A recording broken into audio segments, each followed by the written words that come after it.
Hello, everyone, and welcome to On Target Reviews. Welcome to the series I'm calling the 5 Minute Rundown. This is a series where we take a topic and we give a brief and general description of kind of what it is, answer some questions, and hopefully get you a little more interested to do a little more research and education on the topic.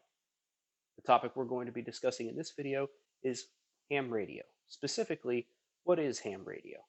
Let's dive in.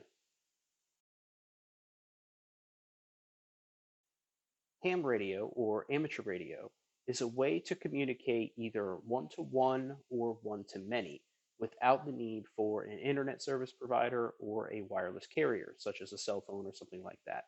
Basically, it is off-the-grid communications in the sense that it uses radio waves, not the internet.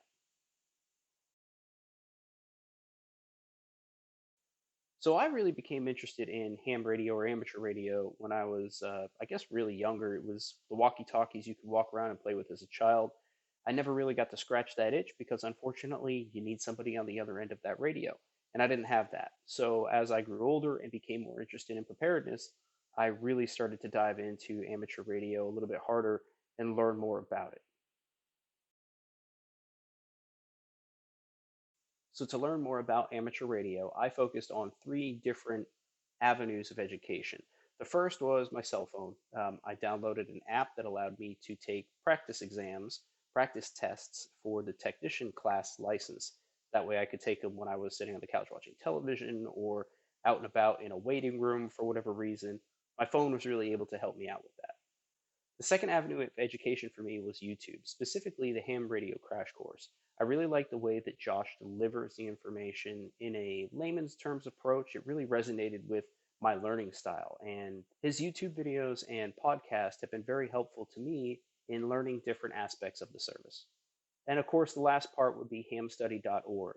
Going to hamstudy.org as a website, being able to browse through the different categories of questions for the different levels of license classes is incredibly helpful. You can take practice exams there, everything else. So hamstudy.org, the ham radio crash course on YouTube and podcast form, and just a general app on the phone were the three ways that I learned.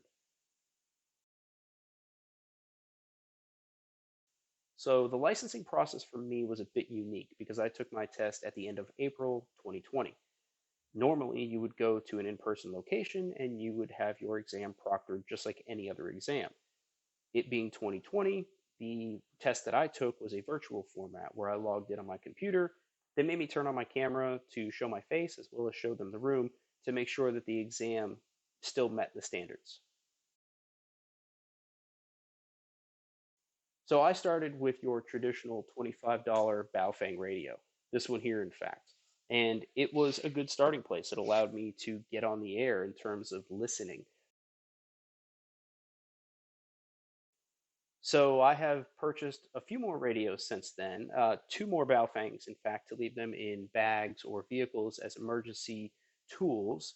And I also have here on the desk a Yaesu FT3DR, which is this one here. That kind of bookends the cost, so to speak, for handheld radios. And then I've got an ICOM IC2730A. So I wouldn't necessarily say I've upgraded the radios, but basically upgraded the performance of the radio simply by adding different antennas. I've bought the Abri antennas for the Baofangs. I've bought a Signal Stuff signal stick antenna for the Yaesu FT3DR. And then for this mobile radio, I purchased an Ed Fong base station antenna for 2 meter and 70 centimeter.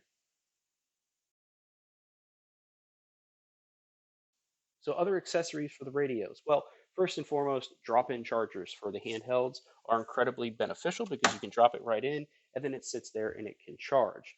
I don't recommend leaving the radio on in the charger. Uh, Drop-in chargers, of course, for the Baofeng. I have also purchased my own gateway for the internet so I can use digital modes with that Yaesu WiresX. I can go on and monitor rooms like America's Link and be able to talk to people around the world. The radio signal goes as far as the internet goes. So I currently utilize ham radio basically how you're looking at it. I can stand at my desk and I can work, And I've got the radio on here, the IC 2730. This is on local channels, local frequencies rather, for repeaters or simplex or whatever it is. And I've got a little Bluetooth adapter plugged into the back of that radio so I can plug this thing into my ear and then not bug my neighbors. Additionally, as you can see, I've got my hotspot set up in the radio here so I can also watch and see what's going on the digital modes on the internet side and see if there's anybody out there from a country that I may want to have a conversation with. And that's how I use ham radio.